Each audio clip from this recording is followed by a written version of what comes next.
Hello and welcome to the 2019 Utah Open. We have the final round coverage. This tournament is presented by Lucky Disc Golf. The coverage is presented by UDisc and PDGA. We've got Germinate commentary, Jeremy Koling, joined by my good buddy Nate Perkins. So happy to be here. I cannot wait to see how this final round plays out. We've got Matt Bell, original Team Primal member. Justin Bilodeau, we saw him. Oh no! Yeah, come on, it's amazing. And we got a three-way tie at the top of the leaderboard, man. We got the local legend, the California King, Ricky Wysocki, the two-time world champion, two-time Utah Open champion, and as I call him, the pretzel. He's just out here kneading dough, guys. He's trying to prove to everyone that he's ready to make it to the next. Kneading dough. Hole one is about as much of a must-get as you're going to get for a starting hole. It's very short, 285 feet. Low ceiling here with this branch coming over the creek here, but for the most part, just got to throw a mid-range straight, try to avoid that low ceiling, that tree on the right side, and then get on the green. Problem is, once you get to the green, there are a lot of trees. Ladies and gentlemen, guarding the basket. Welcome to the 2019 Yeah, there's a little bit of danger. Utah Open. I think we got to let this play out. By Lucky Disc Golf. This is your Men's Pro Open lead card. Oh man, Vying for the Utah Open champion belt. it's upside down. That's a Grip6 belt custom for this tournament. Oh, those belts were Currently sweet sitting though. At 106 strokes from Santa Cruz, California, sponsored by DGA. Let's give it up for Matt Bell. And that's another 30-second warning on our announcer here trying to do his best Neil Funk.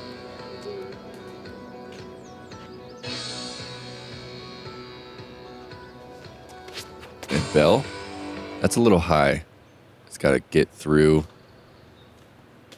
Decent kick, though, under the log. Inside Our 15 next feet. participant is from O-Town, Ogden, Utah. How do you feel about this, though? I mean, how do you feel about the music playing this loud, and how do you feel about him announcing in this manner? The best beard in disc golf is the truth, though. Okay, I personally don't mind it because I find myself able to like play through distractions, and it's always been a dream of mine to tee off to Neil Funk, you know, from the Chicago Bulls with the Go. Oh no! Oh no! But I don't know where that is. I don't see no beat. It looked like it went under the bridge. Wow! What a fortunate break! I don't know how that stayed safe. That's really the only major mistake on this hole is to. Two-time PDGA I'm sorry. world champion from Fort Mill, South We'll let Carolina, him talk. and sponsored by Innova Champion Discs. Let's give it up for Ricky Saki Bomb Wysocki. He's loving it too. He is absolutely loving doing this that. is his moment of fame for sure. Is Ricky gonna go the Annie? He's gonna go putter there again. Yeah, I think so. What an interesting line, though. Like it's so much tighter. And he's gonna have a whole wall of trees in the way. Yeah, it's gonna be a tricky one. He is from Missouri and sponsored by Discraft. Let's give it up for Andrew Presnell.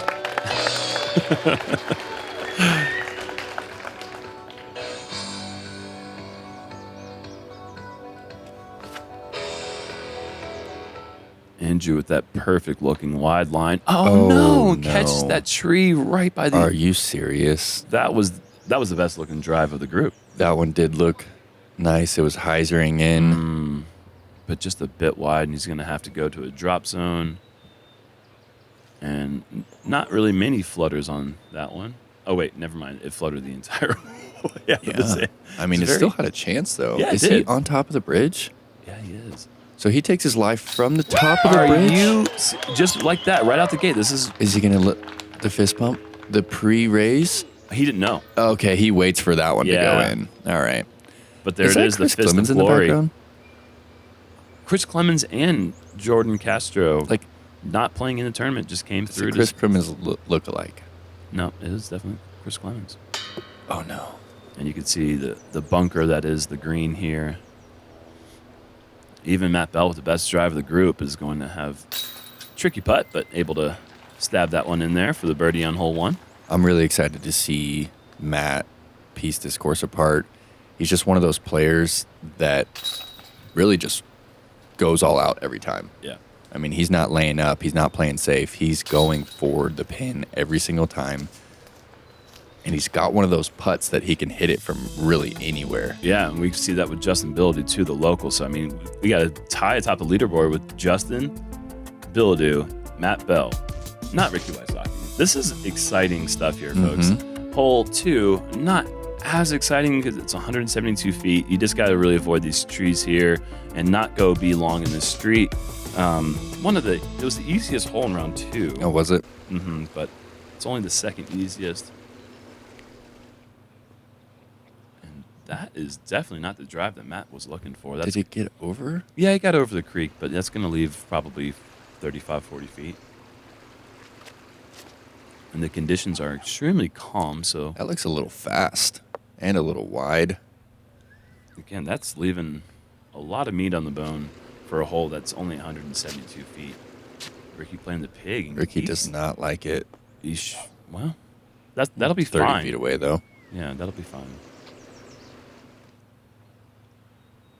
Presnell going straight at it. Oh, another just little kick down. Shocking so far to see. Oh, look where he's putting from. Barely safe. And that's kind of, I would say Presnell's putting form and style is unlike any other person I've ever seen, especially in the top level. And he's such a great player and such a great putter. That's what I'm talking about. Bell from distance. 2017 disc golf, I think so. Putting world champion. Mm-hmm. He's one of those players who can make it rain. And so is Justin just picking up, dude. Is he going to continue doing this on us? I mean, that's the thing about a spin putt. When a spin putt is on, it's on from everywhere all the time. And when it's off, it can be a little bit disastrous. Well, he's on right now. So let's hope he stays that way because we have a battle. And Ricky's in for the birdie.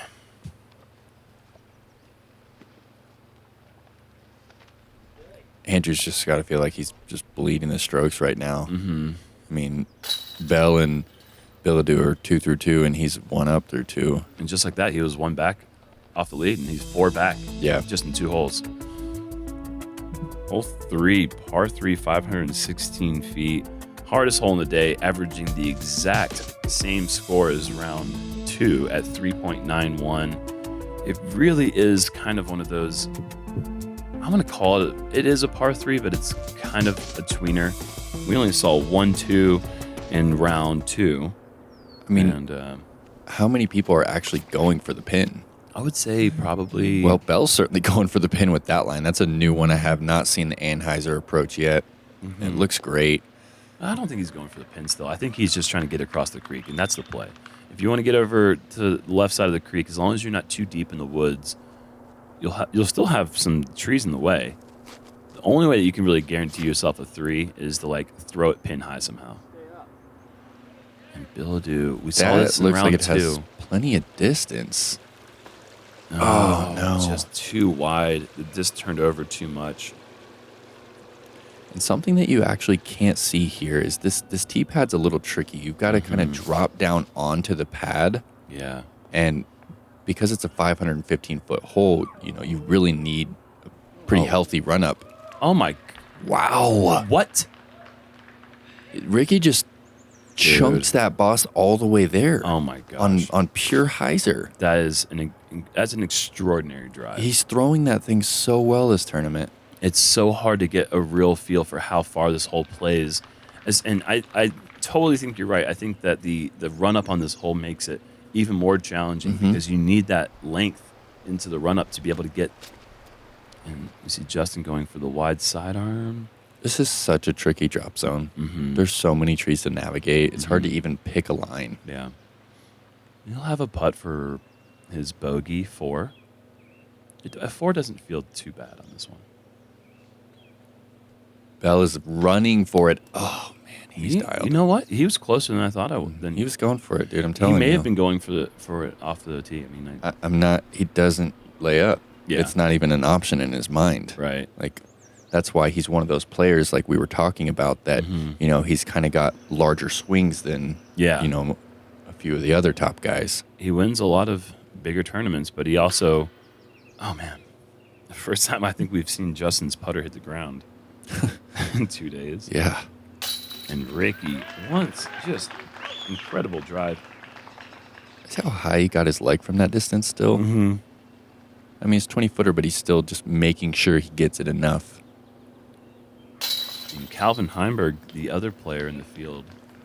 So Calvin Heimberg, Ricky Wysocki, and Garrett Gerthio are the 3 players that birdied this hole. So that just tells you what kind of elite distance you need to be able to reach this pin. They're definitely all in the top 0.01%. Yeah, certainly. Hole 4 is a temporary shortened hole because of flooding. It is a 206-foot par 3. It's just a little turnover here. The trick of these 2 trees on the left side, because it's hard to kind of bend it over to the right as much as you'd like, because you have that river coming in play. And if you throw your disc in there, you're just saying goodbye as it just rips past you. Yep. So Ricky's going to throw an AVR X3, I believe. And a lot of angle.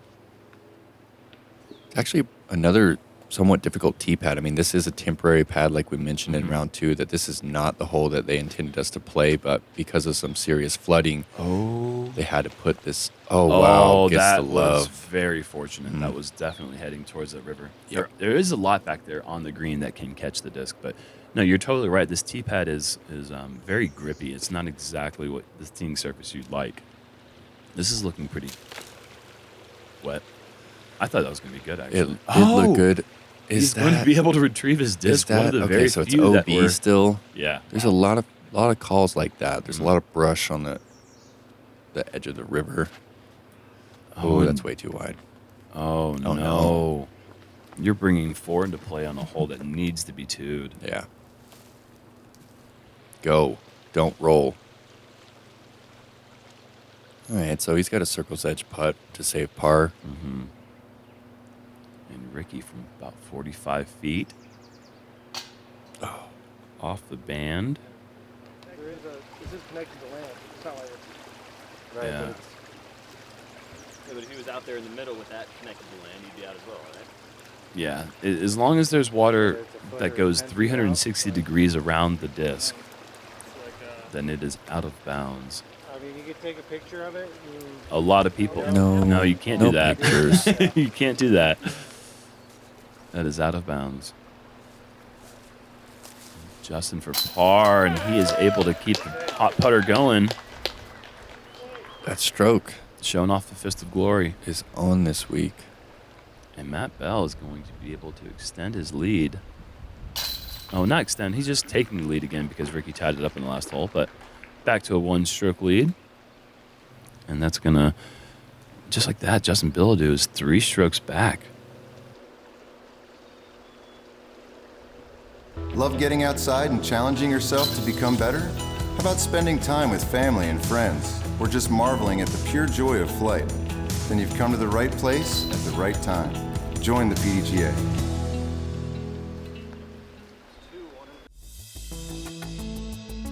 On to hole 5. This is the second of the 2 temporary tees here. Again, the flooding really just devastated 2 of the holes that the locals were probably the most proud of. So it's kind of a shame that we didn't get to see those, but Yeah, it is. But this is an interesting hole. It's something we saw 2 players from our feature or league group yesterday birdie, but it was a very difficult, challenging hole because not only do you have to get this distance here, but you still have to have enough angle to get the big skip. Bell's going with the forehand. And he's got a great looking line, but he may have he's outthrown the fairway. Just a little hot, but he's actually going to have a... And look at that. Kong? He's throwing the disc Kong there. Nice. And Ricky's throwing a destroyer. Does that have enough? Oh, just a bit short. Maybe another 10 feet, and that's going to hit that hard pan, but he's got the soft sand there. That's one of the few forehands off the tee we've seen Ricky throw. Yeah, I was talking about that lately, and he said that will probably change. Man, that was such a nice shot Wow. by Andrew. Yeah, that was a fantastic looking line, just catching the high outside edge. And Bilodeau, one of those 2 players that we saw birdie this hole yesterday. Oh, man, that's just a fraction off.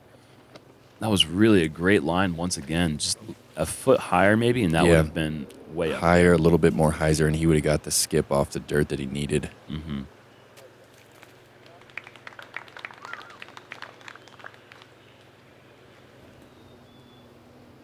Is Ricky running this from this distance?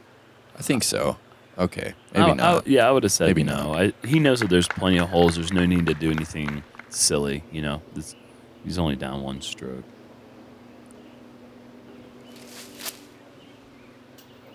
Matt, that grazed metal, didn't it? Yeah, Oh, yeah, you did. can see the chain moving. It's Yeah. an aggressive run from back there. Presnell unable to connect on the birdie. Only 3 players during the third and final round were able to pick up the birdie on the difficult hole 5. It's going to be Joel Freeman, James Litchfield, and Jordan Kaufman. Nice birdies, guys. Yeah, that's a birdie you feel Triple really J. good about on this course.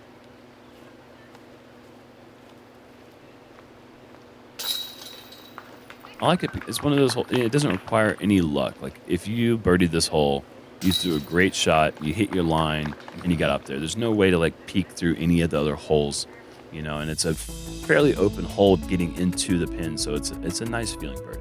Yep. Hole 6, 324-foot. Straight through this stuff, par So 3. tight. You have to go out to the left, I think. This is the only route that's really open. If you don't go over that hill, then you're going to be contending with about 75 trees in the middle. So. Yeah, access through the middle is not really there. And Matt Bell Bell wide, going but that route. That gets down. He may have outdriven the. Well, he's just faded out left. I don't know if he kicked something and went off to the. It got a little redirect, but he's going to have another putt from the woods. Let's see if he can connect. And Ricky has overturned it. You know, Ricky told me when we were talking about the line on this hole that he could put a drive up there 10 times out of 10 inside the circle. Did he really? Yeah. I'm like, no, you can't. Show me the route. It's a tight one, man. It's a very 10 tight out of hole. 10 would be something special. Yeah. Because even if you hit the line, you're contending with those late trees that are at 45, 50 feet. And like so many holes in this course, even if you get in the green, look, there's a wall of trees guarding the basket. So you're never guaranteed anything. Although he didn't say he was going to birdie it 10 times out of 10. He just said he'd put a drive up there 10 times out of 10. Well, not that one. Nope. Yeah, and if you do hit early, you're on this hillside, which is super tricky approach. Oh, that needs it does slow down, and it rolls Where's back the to the pin? pin. Wow, yeah, that was hot. That was really fortunate. Yeah, it was. That was a really tricky shot. And Rick is going to have a tough 35-footer for par. Andrew, is he going to have to split these? He is. Just hitting the last one there. And Andrew is still going to be 1 over through 6. And Matt, only 30 feet away from the pin, is shrouded by just blankets of foliage. And Rick has dropped another stroke here with a bogey. He just bogeyed. Couldn't get up and down from maybe 100 feet. From jump putt range, you know, 80 if you see feet? someone jump putting, or if you see Ricky jump putting, he's trying to make it. He's not trying to just lay up. That Right. was difficult. No birdies on this card. Put Matt up 2 strokes.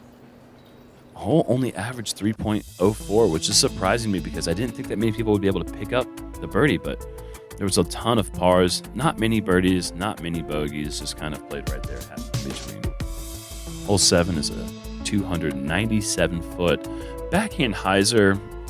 I guess the play is to swing it out. I was thinking initially out all the way right, but I think the play is probably between the furthest right tree and the second furthest right. I think so.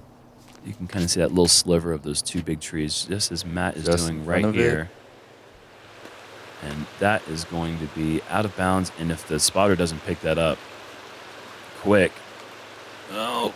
get the disc, man! Come on, dude, get the disc. And that's tough because that was a clean shot. It was just a tad too hot. Yeah, and you got to push the backside because there's so much on the front side of the green that will stop your disc, that's perfect. And that was pretty your line. much. That was outside the tree, just like you wanted it to be. And that is a tracker from Andrew, which when I played for Discraft, the tracker was like a straight driver, and now all of a sudden it's a 2.8 or like some massively overstable fairway driver. I don't know what happened, but the trackers are all of a sudden like a stable driver. Justin hits the tree that we're talking about that you need to either go in front of or behind. Doesn't like it at all, and he knows that anything early on this hole is going to contend with about 47,000 pinky finger-sized limbs. It's the tough putt from where Ricky's at. And his body language, like as soon as he's letting these discs go, he's just dejected. Yeah. He's not having it. No. I don't think he has a line to this pin. Oh, and it's a good thing that beaver tree, as you called it yesterday, which one of our viewers reminded us it is not a beaver tree, but we're going to call it that anyways. Is it not? Is the beaver not doing work on that? I don't think so, man. That's a beaver, dude. Yes. That is absolutely a beaver. Num, num, num, num, num, num. What else is that, dude? I don't know. mean, that's not... People aren't coming out and doing that. The beaver's doing work. Yeah, well, I don't think people are out here gnawing on it. No. And Matt is able to save his par. I'm going to go to hole 7 at the fort and put a trail cam up so we can prove the one You won't do it. viewer wrong. Moving on to hole 8. Another par 3 here. The whole front 9 is par 3s until you get to hole 9. It's par 5. And they're all kind of like little tricky little holes, Yeah, too. I mean, definitely keeps you they're on your muskets, but it's like you kind of have to navigate some skinny lines and a lot of trees. There's a skinny wide gap here that you got to hit. That's really the only line. Has to be a good turnover here for Andrew to give himself a look for birdie. And this is looking pretty decent. This is looking... Oh, okay. That's still fine. Still 18 feet, but that was looking like that was heading right towards the basket, or maybe just over. And Matt Bell just splitting the wide gap. He's really thrown some great shots so far. Yeah. And let's see if Bilodeau can get a birdie here and stay in the mix of this action. This looks really nice. Oh, yeah. Great shot. Rolls out to about 35 feet where he's just been cashing putts for the last 2 days. His forehand's been on this weekend. Ricky with the Nate Sexton Firebird. Oh, it's way too wide. He So gets wide he around gets it. through and is going to be rewarded with a putt inside the circle. And Justin, who threw the perfect shot, is outside the circle. So go figure. 37 feet. Let's see. Can we get the iron fist of glory? Jump. Oh, no! Oh. That's one of my least favorite things, man. The low ring pop. Yeah, to get over the rim, but then hit the chain, sell it, and then Matt had a weird footing there. But Yeah, it looked like he moved one of his feet, but he stepped behind your leg, kind of like your old putt. I used to do that. You used to do that, dude. I don't do it anymore. But I thought you were so cool. I really did. I was like, wow, that is just, you're moving forward or to the side. Like, do you think your putt was better or worse? I mean, I won a national tour with that putt, so I guess maybe I was better. What about the major? Were you putting like that at the major? No. Okay. No. Right. But you can see all that brown stuff that you see is actually, that's all like sand and dirt. And so, your footing can definitely get a little funky up there. But Presnell able to connect on his birdie. Justin, unfortunately, having to settle for the par. We see some moving here. Calvin Heimberg, 6 under. Through 8 holes. Yeah. He is putting in work out here, charging up from the chase card. Chandler Fry, 3 under. He is 2 back of the lead. We got 3 players tied for second place. Alex Russell making moves. Joel Freeman making moves. Look how tight we've got. Matt Bell's got 2 strokes, but everyone else all the way down to 10th place or 9th place. Everyone's all right there in the action. Only 10 holes left to go. There's so much that can happen in these final 10 holes. Finally going to see some par 4s and par 5s. Speaking of the par 5, right here. Hole 9 is a 728-foot par 5. where the players will have to throw a drive. Try to get somewhere in this range right here. There's even that little green thing in the ground that says landing zone. Yeah, ideally you want to hyzer right around that Mando if you're trying to attack this one for an Eagle 3. And then maybe the play, I think, is out to the left where those players are right now, somewhere in that range to give you a long look for the Eagle putt, but that's playing the hole perfectly. It seems to be not as easy to do as it looks on paper. And that's a good-looking drive. If that has the distance, and it just stays perfectly straight. Yeah, that's a Buzz SS, and he just threw that 400 feet dead straight. Wow, and he's passed the Mando by quite a bit. That's an incredible drive. Matt's definitely looking to attack this one. Whoa. And catching some early grass. I mean, first of anything, available twigs right there, and it kind of saved him, actually. Put him up on hyzer, and he didn't have enough distance to miss the Mando. And I like that play right there, the low rip driver, slight anhyzer. Look at that skip. He's pinched. He's pinched. What do you mean he's pinched? He's way too straight. He has nothing. I see. He's gone too long. Yeah. Oh, wow. Yeah, that. Oh, and if that gets around, that is the idea. Right in front of it. He's gone over the wall, meaning he has missed the mandatory. So he's going to be teeing 3 from a drop zone. And actually, Matt's wide open. Yeah, but his shot did not have enough distance after hitting that first available. He's not in a horrible position. Yeah, he's right where you'd like to be off the tee. And this is the short tee, which is the drop zone, and put that on a good line. Really good line. Man, I think he may even have a putt for the birdie. He's going to have a little putt over that hill.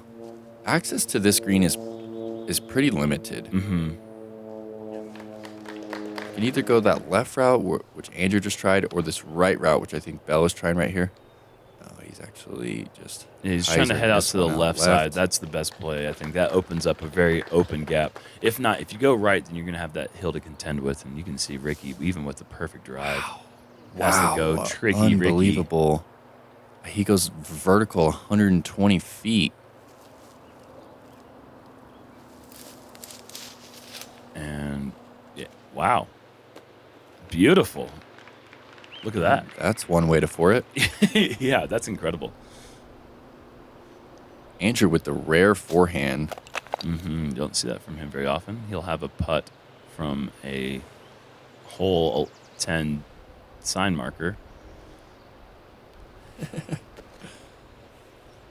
Bell giving this one a soft bid. Yeah, he did. He really does run everything, doesn't he? I'm telling you, he's one of the originals. Bilodeau, long effort from 60 feet. That would have been one of the weirdest ways to see a birdie. Birdie, yeah, missed the Mando. Oh, no. A rare miss from that distance. I'm guessing that sign was probably a little bit in his head. It's kind of unfortunate to see. Was it in his footing? Or? Yeah, it was right in his footing. Okay. So it's kind of tough when you're inside the circle and you've got a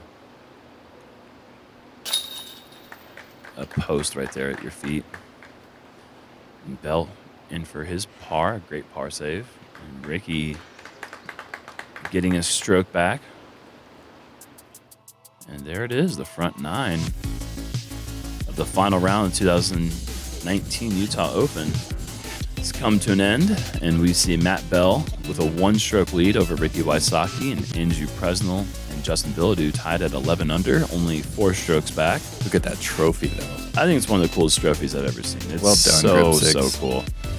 Click that logo to subscribe now.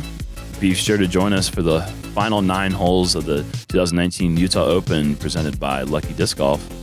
We'll see you there. Hey guys, thanks for tuning in and joining us for the 2019 Utah Open, the inaugural Germinate commentary team. Yeah. We had a great time bringing you all the action from here in Ogden, Utah. Like and subscribe and comment on the front 9 if you want to win this amazing package from Grip6. Guys, thanks so much for having me on the commentary. Really loved it. Like, subscribe, and comment for your chance to win the JomezPro Grip6 package. That's back 9. This is front 9. We'll catch you guys at Santa Cruz for the Masters Cup in a couple weeks. Later.